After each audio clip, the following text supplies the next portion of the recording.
नमस्कार, gold spot में आपका स्वागत है। मैं हूं मनीषा गुप्ता और बात यहां पर सोने चांदी की ही पहले करेंगे क्योंकि सोने में एक तरफा तेजी है। ओवर हीटेड ये मार्केट है, लगातार यहां पर भाव चलते चले जा रहे हैं। रिटेल में खरीदारी काफी कम है, ज्वेलर्स को भी नुकसान है क्योंकि ओपन पोजीशंस यहां पर काफी ज्यादा है और इतनी बड़ी वॉलिटिलिटी और एक तरफा भाव जो चढ़ते हैं वो किसी के भी फेवर में होते नहीं। लेकिन सिर्फ सोना ही नहीं, चांदी की बात करें तो यहाँ पर भी एक तरफा तेजी है और ऑल टाइम हाई भारतीय बाजारों में फिलहाल चांदी में भी यहाँ पर कारोबार हो रहा है। पिछले एक हफ्ते की बात करें तो चांदी में करीबन 11% की तेजी ऑलरेडी दर्ज हो चुकी है। यहां से क्या करना चाहिए बताएंगे आपको। साथ ही बात करेंगे कच्चे तेल की, जहां पर पिछले हफ्ते $91 बनाने के बाद और साथ ही 4% की तेजी के बाद इस हफ्ते की शुरुआत हल्की सी ऑन द वीकर साइड हुई है। साथ ही बात करेंगे मसालों की, जहां पर भी मुनाफा वसूली का दौर है। कैसे बनाएं स्ट्रैटेजीज, इन सब पर बात करने के लिए हमारे साथ हैं मेटल फोकस के प्रिंसिपल कंसल्टेंट साउथ एशिया चिराग शेठ, कामाख्या ज्वेल्स के एमडी मनोज झा, निर्मल बैंक कमोडिटीज के कुणाल शाह जुड़ेंगे हमारे साथ। शुरुआत यहां पर सबसे पहले हम सोने के साथ ही करेंगे, जहां पर ऑल टाइम हाइज के साथ कारोबार होता हुआ नजर आया है। आपको बता दें कि फरवरी में यहां पर हमने ऑलमोस्ट 1990 के लेवल्स देखे थे, यानी 2000 के नीचे, लेकिन अब यहां पर भाव 2350 के आसपास हैं, यानी कि $350 की तेजी हमने पिछले सवा महीने में यहां पर भावों में आते हुए देखी है। हमारे साथ अब मेटल फोकस के चिराग शेठ हैं। चिराग नमस्कार। एक तरफा सोने की चाल है यहां पर, फंडामेंटल्स के तो अब ये ऊपर भाव निकल चुके हैं। ज्यादातर लोग मानते हैं कि पेपर बाइंग हो रही है यहां पर, वो जहां पर ज्यादा लॉन्ग हैं। आप कैसे देखते हैं गोल्ड प्राइसेस की ये मूवमेंट? जी हाँ, बिल्कुल। आई थिंक ये अब एक तरफा मूव जो हमें दिखाई दे रहा है मार्केट में, ये बिल्कुल ही अब शायद फंडामेंटल्स के परे है। मैं कहूंगा कि पहले ये लग रहा था कि 2000 से 2150 तक की रैली जो चली वो शायद थोड़ा बहुत over run up of market है। अब एक्चुअली मार्केट अगर आप वैसे देखें तो कम से कम 250 से $350 की अपमूव दे चुका है, जिसके अंदर फंडामेंटल्स कुछ बहुत ज्यादा चेंज नहीं है। हाँ, थोड़ा जियोपॉलिटिकल कंसर्न जरूर आए हैं ईरान, इजराइल और यूएस को लेके, बट रैली उन सबके पहले शुरू हो गई थी। आप अगर मैंने जैसे आपने कहा सीएफटी की पोजीशन भी देखे तो कोई बहुत सिग्निफिकेंट भी बाइंग नहीं आई है। तो फिलहाल ये जो मूव है ये अभी भी समझ में नहीं आ रहा है कि ये बाइंग कहाँ से आ रही है। देखिए, वैसे हम बाई या सेल रिकमेंडेशन नहीं देते, पर मैं कहूंगा फिलहाल जिस हिसाब से मार्केट कंडीशन है वहां पे सेल करना भी थोड़ा बहुत रिस्की हो जाएगा। तो एक्चुअली एक वेट एंड वॉच की जो स्ट्रैटेजी है वो अभी लोगों को अपनानी चाहिए और इस लेवल पे, इन स्तरों पे और इन वॉलेटिलिटी पे मार्केट से थोड़ा दूर रहना चाहिए। चिराग, जैसे आपने कहा कौन खरीद रहा है पता ही नहीं चल रहा है, लेकिन काफी सारी कॉन्स्पिरेसी थियरीज हैं कि हाँ, रिटेल तो इस लेवल पे नहीं खरीद रहा क्योंकि इतने ज्यादा भाव चढ़ चुके हैं कि सबके जो बजट्स हैं उसके बाहर थोड़ा सा सोना यहाँ पर हो रहा है। थोड़ा सेटल हो जाएगा तो शायद लेंगे। तो करंट लेवल्स पे कौन ले रहा है? क्या चाइना है? ETF बाइंग अंतर्राष्ट्रीय बाजारों में आ तो रही है लेकिन इतनी बड़ी भी नहीं है। सब लोग यहाँ पर पेपर गोल्ड इसे बुला रहे हैं। शॉर्ट स्क्वीज एक यहाँ पर बड़ी चीज है। सेंट्रल बैंक की खरीदारी भी क्या इन स्तरों पर बहुत ज्यादा है? जी हाँ, मनीषा जी, देखिए ये एक बहुत बड़ा सवाल है। जैसे मैं एक ETF पे कमेंट कहूंगा, चलिए हम इस चीज को छोड़ देते हैं कि ये पिछले $50-100 की जो शायद लास्ट वीक की रैली को अगर हम छोड़ दें, उसके पहले भी देखें तो ETF में कंटिन्यूस कई हद पे रिडेम्पशन देखने को मिले हैं। इंडिया में भी ऐसी कोई ETF में बहुत सिग्निफिकेंट बाइंग नहीं हुई है। ग्लोबली ETF में भी एक्चुअली बाइंग कोई बहुत बड़ी नहीं, इनफैक्ट रिडेम्पशन देखने को मिले। सेंट्रल बैंक की अगर हम बात करें तो आप अगर वैसे देखें, ये सेंट्रल बैंक बाइंग एलिवेटेड है, अब वो भी स्लो डाउन होती जा रही है। और इनफैक्ट आज सुबह मेरे को मैं कहूंगा थाईलैंड के एक बहुत बड़े फैब्रिकेटर है, ज्वेलरी मैन्युफैक्चरर है, जो ग्लोबली एक्सपोर्ट करते, तो उनका ही फोन आया था। तो वो भी कह रहे थे कि लास्ट 1-2 हफ्ते से फ्रेश ऑर्डर्स भी बहुत ज्यादा स्लो डाउन हो रहे हैं। तो ये अभी भी काफी लोगों को समझ में नहीं आ रही है बाइंग कहाँ से आ रही है। हाँ, एक थियरी जरूर है जो मैं मानता हूं, रशिया और यूक्रेन और रशिया के वॉर के बाद और जो सैंक्शंस हुए बड़े ओलिगार्क्स के ऊपर या अल्ट्रा हाई नेटवर्क इंडिविजुअल्स के ऊपर, तो कहीं उनकी बाइंग जरूर दिखाई दी है, पर ये उतनी भी नहीं है कि इस टाइप की एक मैड रैली हमें मार्केट में देखने को मिले। ओके एक और चीज़ है चिराग, वो ये कि अगर आप कोई भी रिपोर्ट उठा के देख लें, चाहे वो बैंक्स की है या ब्रोकरेजेस की है, सभी अपने क्लाइंट्स को कह रहे हैं कि सोना अपने पोर्टफोलियो में लीजिए। सब सोना खरीदने की यहाँ पर बात कर रहे हैं। जो लोग सोना एज अ फाइनेंशियल प्रोडक्ट नहीं लेते थे, वो भी अब यहाँ पर सोना इंक्लूड करने लगे हैं। आपको लगता है कि एक बहुत बड़ा टैक्टिकल चेंज हमने यहाँ पर आता हुआ देखा है कि लोग सोने को कैसे ट्रीट करते हैं? जी, अब देखिए, जब जब इस टाइप की रैली आ जाती है और जैसे आपने कहा, हम सब काफी साल से इस फाइनेंशियल मार्केट में, जब इस टाइप की रैली आ जाती है तो नॉर्मली बैंक, ब्रोकरेज हाउसेस भी सब कैचअप प्ले करते हैं, बिकॉज जैसे आज के मिलेनियल्स यूज करते हैं, फोमो नहीं होना चाहिए, तो there is always a fear of missing out. तो अब जो दिखाई दे रहा है कि ये कैचअप हो रहा है, और काफी सारे लोग जो निवेश नहीं कर रहे थे सोने में या सोने से बाहर थे, अब वो सारे सोने पे निवेश कर रहे हैं। बट मैं कहूंगा शायद ये रैली अपने शायद लास्ट लेग पे होगी। शायद अभी भी मोमेंटम से $50-100 मार्केट ऊपर जा सकता है, बट अब फंडामेंटल्स के परे है। सो अगर कोई मुझे पूछे कि इन लेवलों में सोने में निवेश करना चाहिए, मैं एक्चुअली कहूंगा अब नहीं करना चाहिए। ऑलराइट। तो ऑफ कोर्स मुश्किल है यहाँ पर इन स्तरों पर निवेश करना, जैसे आपने कहा कि बेच के एज ऑफ नाउ काम नहीं करना चाहिए। अभी भी $50-100 की रैली यहाँ से देखने को मिल सकती है, लेकिन रैली थोड़ी स्लो डाउन जरूर हुई है, क्योंकि जिस तरह की तेजी पिछले हफ्ते देखने को मिली, एटलीस्ट आज मंडे को उस तरह की बढ़त हमने यहाँ पर आते हुए नहीं देखी है। एक फाइनल सवाल चिराग, और ये इंडियन बाइंग पे है। मार्च एक वॉश आउट था, अप्रैल की शुरुआत कैसी है? नहीं, बट जितना लोगों से सुनने में आ रहा है कि थोड़ी बहुत जरूर स्लो डाउन हुई है मार्केट में। यहाँ पे लोगों को ये जरूर लग रहा है कि शायद भाव अब शायद नीचे आ सकते हैं। तो ये अभी लोगों का एक होप है कि इतना ऊपर चल गया तो शायद करेक्शन आएगा, तो इसलिए थोड़ा बहुत वेट एंड वॉच की स्ट्रैटेजी अपना रहे हैं। जितना पता चल रहा है कि शायद इंपोर्ट्स भी थोड़े बहुत लो है, तो नंबर्स अभी तक नहीं आए, बट जो अनुमान लगाई जा रही है, जिस हिसाब से मार्केट चल रहा है, लोगों से बात करके, शायद मार्च एक वॉश आउट मंथ हो सकता है। शुक्रिया साथ जोड़ने के लिए। तो क्लियरली वो व्यू आता हुआ कि नंबर्स अभी भी थोड़े से डिफाइन नहीं होते हुए नजर आए हैं और डेटा का इंतजार है। इतना सारा गोल्ड इन लेवल्स पे भी कौन खरीद रहा है, वो ऑफ कोर्स यहाँ पर डेटा का इंतजार है। जिस तरह के CFTC के नंबर्स हैं, उस हिसाब से मनी मैनेजर्स और हेज फंड्स की जो पोजीशन है वो काफी लॉन्ग है। आपको बता दें कि मनी मैनेजर्स के जो शॉर्ट्स हैं वो 26,000 कॉन्ट्रैक्ट्स हैं और जो लॉन्ग्स हैं वो 2 लाख कॉन्ट्रैक्ट्स हैं। तो क्लियरली एक बेंड यहाँ पर अभी भी लॉन्ग्स की तरफ है, लेकिन ये वॉल्यूम इतनी बड़ी भी नहीं है और ऑल टाइम हाई लॉन्ग से तो काफी दूर है। तो जिस तरह की तेजी हम बनता हुआ देख रहे हैं वो शायद लोअर वॉल्यूम्स पे है। शॉर्ट स्क्वीज यहां पर ऑफ कोर्स क्लियरली बनता हुआ नजर आएगा, जिसका फायदा यहां पर सोने ने उठाया है। लेकिन चलिए अब आपको सुनाते हैं कि हमारे साथ एक्सक्लूसिव बातचीत में सेनको गोल्ड के MD and CEO Shubhankar Sen ने क्या कहा। साथ ही all India gem and jewellery domestic council के चेयरमैन संयम मेहरा थे हमारे साथ, मलाबार ग्रुप के head of bullion and treasury Dilip Narayanan थे और रोकड़े ज्वेलर्स के MD राजेश रोकड़े भी थे। आपको क्विकली सुनवा देते हैं कि हमारे साथ ओवर द वीकेंड एक स्पेशल शो में इन सब ने सोने के प्राइसेस के बारे में क्या कहा। ऑल ओवर द वर्ल्ड जब कोई इलेक्शन आता है, ये जैसे कोई भी अनसर्टेनिटी आता है, इसके साथ साथ रशिया यूक्रेन वॉर या इजराइल गाजा वॉर, ये जो भी चल रहा है, तो ये सारे अनसर्टेनिटीज में डी डॉलराइजेशन या ये सब कॉन्सेप्ट्स में लोगों का गोल्ड के ऊपर कंट्रीज के भरोसे या इन्वेस्टर्स के भरोसा बढ़ ही रहा था। तो वी वर ऑलवेज देयर कि बढ़ेगा, मगर जो हम लोग सब लोग बहुत सरप्राइज हो गए कि बहुत ही शॉर्ट टाइम पे ये जंप ले लिया। With in the matter of 7 days एक $150-200 का जंप। अभी 70-72 हजार तक के जो भाव हो गए हैं। पहले एक ट्रेंड देखा जाता था कि 30,000, 40,000, 50,000 का जब भाव था, तब भाव अचानक से जब बढ़ता था तो लोग अपना ज्वेलरी वापस बेचने आते थे, कस्टमर्स, और नफा वसूली भी करते थे। लेकिन अभी एक ऐसा आया है कि कंज्यूमर्स, रिटेलर्स के पास वापस माल बेचने नहीं आ रहे हैं। 70,000 उनको लग रहा है ये एक न्यू नॉर्मल है। भाव जो 10%, 15% की ग्रोथ हर साल देख रहे थे, वो उन्होंने आने वाले 5 वीक्स या 7 वीक्स के अंदर ही देख ली है। This is, I mean, I would rather say this is, I would see this as very positive news for gold buyers. Okay, I mean, I would,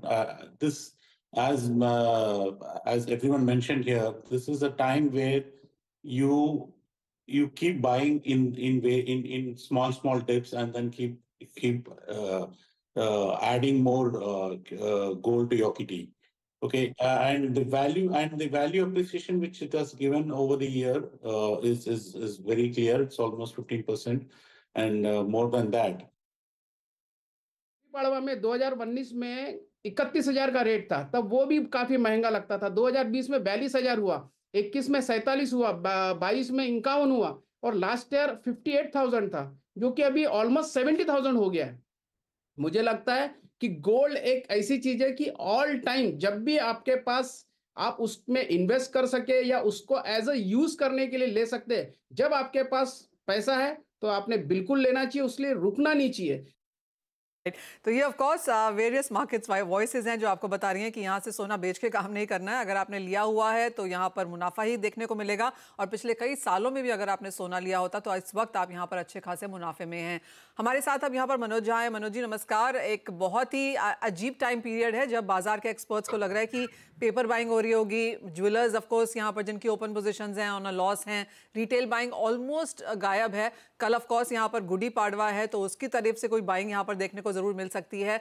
आपसे पहले यही जानना चाहेंगे कि अब आपको प्राइसेस में देखकर अब यहाँ पर क्या लगता है? नमस्कार मनीषा जी।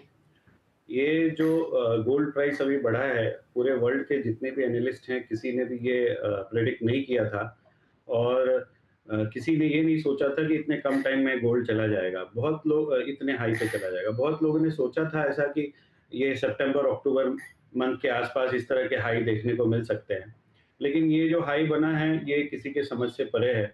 अगर आप जैसे देखो कि आज के दिन में क्रूड जिस हिसाब से बढ़ रहा है और ये $90 के ऊपर जा चुका है, और आगे मैक्सिकन का जैसा कि अभी रिपोर्ट आएगी, उन्होंने एक्सपोर्ट्स जो है उन्होंने एक्सक्यूज कर दिया है, 35% से उन्होंने कम किया है एक्सपोर्ट, और भी जितने भी सप्लाई चेन्स हैं क्रूड के, वो सब के सब यही दिशा निर्देश दिखा रहे हैं कि ये क्रूड यहाँ से और भी जो है $5-10 $100 की ओर बढ़ता हुआ नजर आ रहा है।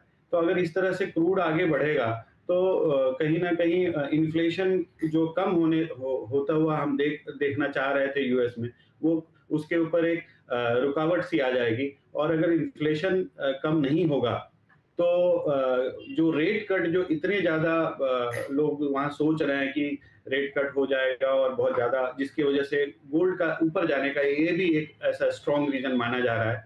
तो और जो बाइडेन अपने इलेक्शंस की वजह से चाहते हैं कि रेट कट हो ज्यादा, तो उसके ऊपर भी कहीं ना कहीं रुकावट सी दिख रही है। तो मुझे ऐसा लगता है कि ये ये जो क्रूड है ये बहुत बड़ा एक रुकावट आएगा गोल्ड को क्या कहते हैं आगे बढ़ने के वजह से। गोल्ड आगे नहीं बढ़ना चाहिए क्योंकि इन्फ्लेशन जो है वो रुकेगा नहीं।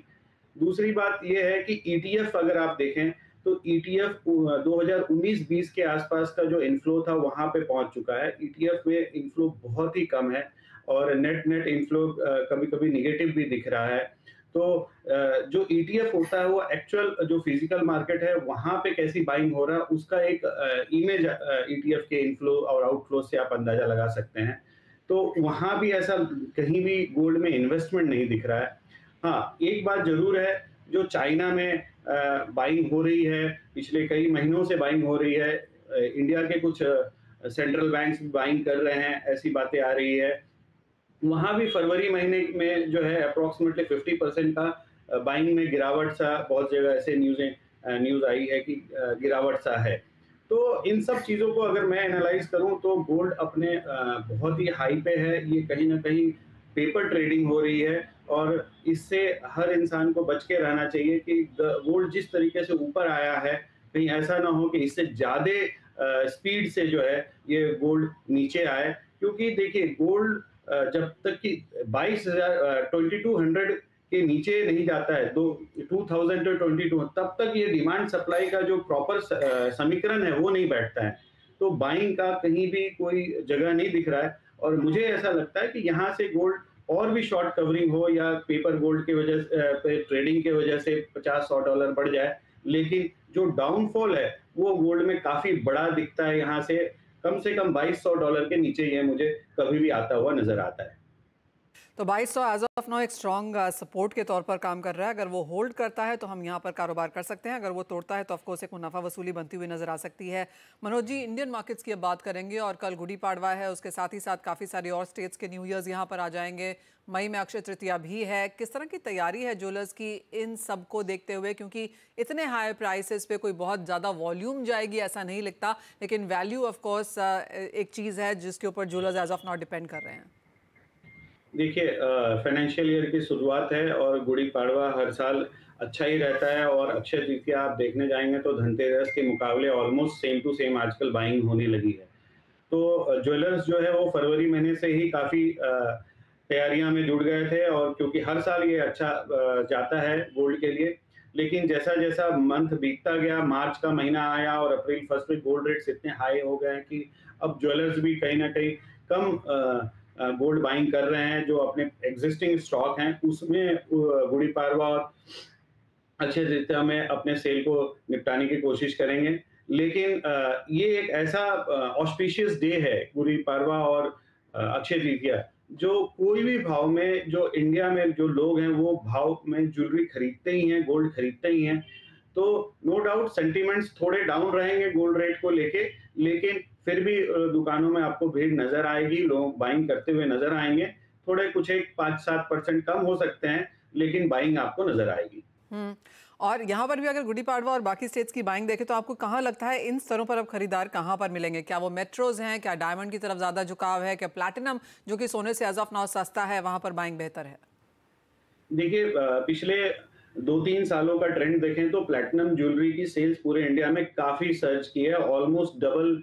उनका ग्रोथ जो परसेंटेज है वो डबल डिजिट में है। तो प्लैटिनम तो एवरी मंथ बिकता ही जा रहा है और बढ़ता ही जा रहा है उसका सेल्स। दूसरी बात आती है डायमंड की। डायमंड की सेल्स पहले, आज से 5-6 साल पहले 1 डिजिट में थी, जो मार्केट शेयर था उसका आज 2 डिजिट में है, और वो 2 डिजिट में भी समझो इनिशियली 14-15% था, लेकिन आज वो 20% के ऊपर होता हुआ जा रहा है। और जैसे जैसे गोल्ड रेट बहुत ज्यादा बढ़ रहा है, डायमंड में चूंकि रेट्स अभी इन दिनों बढ़े नहीं है, तो जो बहुत सारे छोटे प्रोडक्ट जो खरीदते थे गोल्ड में, जैसे जो 2-3 ग्राम के अंगूठियां और इस तरह की चीजें जो खरीदते थे, तो आज वो जो है डायमंड ज्वेलरी की तरफ उनका झुकाव बढ़ा है। और ज्वेलर्स भी जो छोटी छोटी आइटम जो डायमंड गोल्ड के लेने आते थे लोग, उनको लुभाते हैं ऑफर्स को दिखाते हुए कि भाई इतनी ही प्राइस, जितने में गोल्ड आ रहा है उतनी प्राइस में आपको डायमंड ज्वेलरी मिल जाएगी। तो डायमंड ज्वेलरी का सेल्स बढ़ता है, और डायमंड ज्वेलरी में इनोवेशंस बहुत आई है, लाइट वेट की ज्वेलरी बहुत आई है, और फैलावट की ज्वेलरी लास्ट 3-4 साल में बहुत ज्यादा बढ़ी है। तो सेल्स एवरी मंथ और मंथ डायमंड ज्वेलरी की बढ़ रही है, और गोल्ड रेट जितना हाई होगा डायमंड ज्वेलरी का सेल्स उतना ज्यादा उसको बूस्ट मिलेगा। तो मुझे ऐसा लगता है कि इस गुड़ी पाड़वा और क्या कहते हैं धनतेरस तक, इनफैक्ट पूरे सालों भर डायमंड ज्वेलरी की सेल्स अच्छी दिखेगी आपको। ऑलराइट, तो क्लियरली वहां पर एक ट्रेंड चेंज होता हुआ नजर आएगा। सोना लोग इन्वेस्टमेंट के तौर पर शायद ज्यादा लेंगे, और जहां तक ज्वेलरी की बात है यहाँ पर डायमंड, प्लैटिनम, लोअर वेयरिंग, इन सब के ट्रेंड्स यहाँ पर बढ़ते हुए नजर आएंगे। मनोज जी, बहुत शुक्रिया एज ऑलवेज हमारे साथ जुड़ने के लिए, और आपको गुड़ी पाड़वा की सेल्स और उसकी ओकेजन की बहुत बहुत बधाई। इसी के साथ एक ब्रेक का समय है। जब लौटेंगे तो जोड़ेंगे निर्मल बैंक कमोडिटी से कुणाल शाह को अपने साथ। उनसे जानेंगे कि अगर आप इंडियन मार्केट्स में यहाँ पर ट्रेड करना चाहते हैं तो कैसे देखें सोने, चांदी, मेटल्स और एनर्जी के प्राइसेस। इस ब्रेक के बाद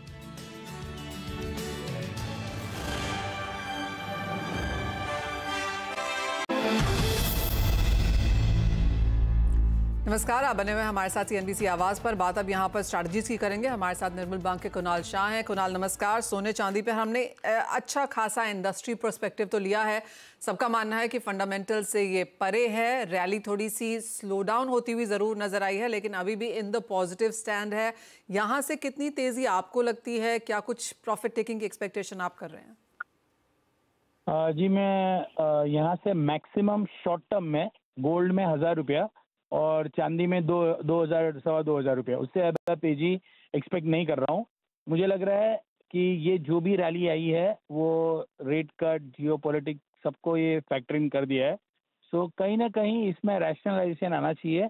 प्राइस विदाउट एनी रीज़न और विद एनी रीज़न, जैसे फॉर एग्जांपल इजराइल और गाज़ा के बीच में ट्रूस होता है, ऐसा कोई भी रीज़न आता है तब ये करेक्शन दिखा सकती है। सो ये लेवल से एग्रेसिव बाई करना definitely not recommended, number 1। Number 2, I am expecting from here एक बार 2380, 2300, $2400 ये जो भी लेवल आते हैं, यहाँ से अगर आपके पास इन्वेंट्री है, आपने हेज किया है, तो कभी भी मुझे लग रहा है कि आने वाले 1-1.5 महीने में आपको नीचे में $100 का करेक्शन देखने मिल सकता है। So I will be very clear, मुझे ये लेवल से बड़ी तेजी नज़र नहीं आ रही है। 1000-1200 रुपये गोल्ड बढ़ सकता है, 1500-2000 रुपये चांदी बढ़ सकता है। उसके ऊपर मुझे गोल्ड और सिल्वर नियर टर्म में ज़्यादा बढ़ता हुआ नज़र नहीं आ रहा है।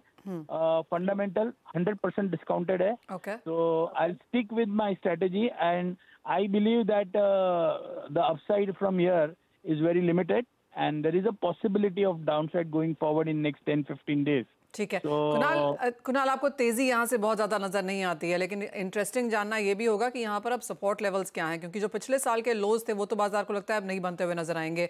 तो यहाँ से अगर मुनाफा वसूली आती भी है तो कहाँ पर सपोर्ट्स आएंगे और क्या उन स्तरों पर खरीद के चलना चाहिए? Definitely yes, 2250, 2225 maximum down side. ये लेवल्स के बीच में फिर से बाइंग करनी चाहिए। सिल्वर अराउंड 25, 26, $25 के आसपास सिल्वर, सो ये सब सपोर्ट लेवल बनते हैं।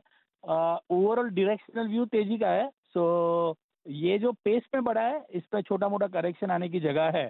सो अगर $400 बढ़ के $100 नीचे आता है उसे मंदी नहीं कहूँगा, उसे मैं प्रॉफिट टेकिंग या करेक्शन ही कहूँगा। सो ये लेवल्स पे मैं बाइंग के लिए first time after a long time I am not recommending buy. क्योंकि जो आपके टारगेट्स थे इस साल के अंत तक वो तो ऑलमोस्ट आते हुए नजर आए ही हैं, और जैसे आप कह रहे हैं 2400 तक आ सकता है, लेकिन कुछ करेक्शन चाहिए। जिस तरह से चार्ट्स पे ये भागा है, एक सेंसिबल सेन बाइंग के लिए कुछ प्रॉफिट टेकिंग या करेक्शन आनी ही चाहिए। कुणाल, साथ ही चांदी की अगर बात करें तो काफ़ी सपोर्ट यहाँ पर मेटल्स से आया है। कॉपर, एल्यूमिनियम, जिंक, पिछले 2 हफ्ते का अगर चार्ट्स देखें तो अच्छी खासी तेजी है। अब इन स्तरों से इन मेटल्स में क्या करने की राय है? जी, वीकेंड में ही चाइना ने जो अनाउंसमेंट किया है 2024 में उनका रिन्यूएबल एनर्जी के ऊपर फोकस बढ़ता हुआ नजर आ रहा है and solar is one of them. So जो बीच में सोलर की डिमांड सबड्यूड थी चाइना में, वो फिर से पिकअप होने के लिए एक्सपेक्टेड है। सोलर पैनल के प्राइसेस बढ़ने के लिए एक्सपेक्टेड है, आगे जाके डिमांड बढ़ने के लिए एक्सपेक्टेड है। सो ये सब सिल्वर के लिए ब्रॉडली पॉजिटिव है। सो मेरी राय में एक बार 83-84,000 शॉर्ट टर्म में सिल्वर दिखा सकता है। वहाँ से फिर थोड़ा बहुत गोल्ड के पीछे प्रॉफिट टेकिंग करेक्शन आएगा, बट डायरेक्शनल व्यू $30 ये साल के अंत तक $30-32 कंजर्वेटिवली सिल्वर दिखा सकता है। कुणाल, मैं आपको पूछ सकती हूँ एनर्जी में क्या करना चाहिए, एग्री में क्या करना चाहिए, लेकिन एज ऑफ नाउ जिस तरह की मूव्स हैं कमोडिटी मार्केट्स में और जिस तरह के ट्रेंड्स हैं, अगर एक टॉप ट्रेड लेना हो तो क्या होगा? आई थिंक डिमांड सप्लाई को अगर देखेंगे तो मेरी राय में जगह है मेटल्स में भी ऊपर जाने के लिए। रेट कट का नैरेटिव फुल्ली प्ले नहीं हुआ है, चाइना थोड़ा रिकवर हो रहा है, स्टेबल हो रहा है। तो मेटल्स में मेरी राय में कॉपर और एल्यूमिनियम, कॉपर और एल्यूमिनियम ऑलरेडी बढ़ गया है, सो कॉपर और जिंक अच्छा लग रहा है। जिंक 250 रुपये तक जा सकता है और कॉपर फिर से 830 तक जा सकता है। ओके, तो वो यहाँ पर टॉप ट्रेड्स हैं अगर अब आप लेना चाहें, क्योंकि सोने चांदी में बहुत ज़्यादा हीटअप हो चुकी है रैली। लेकिन यहाँ से जैसे कुणाल आपको कह रहे हैं कि कपल ऑफ चीज़ें जिन्होंने अभी तक बहुत परफॉर्म नहीं किया है, किया भी है लेकिन और room on the higher side है, तो वो कॉपर और जिंक हैं। इन दोनों में खरीदारी करके अभी भी काम किया जा सकता है। कुणाल, एज ऑलवेज बहुत शुक्रिया साथ जुड़ने के लिए, तमाम स्ट्रैटेजीज शेयर भी करने के लिए। इसी के साथ एक ब्रेक का भी समय है, हम लौटेंगे तो यहाँ पर फोकस डालेंगे इक्विटी मार्केट्स पर।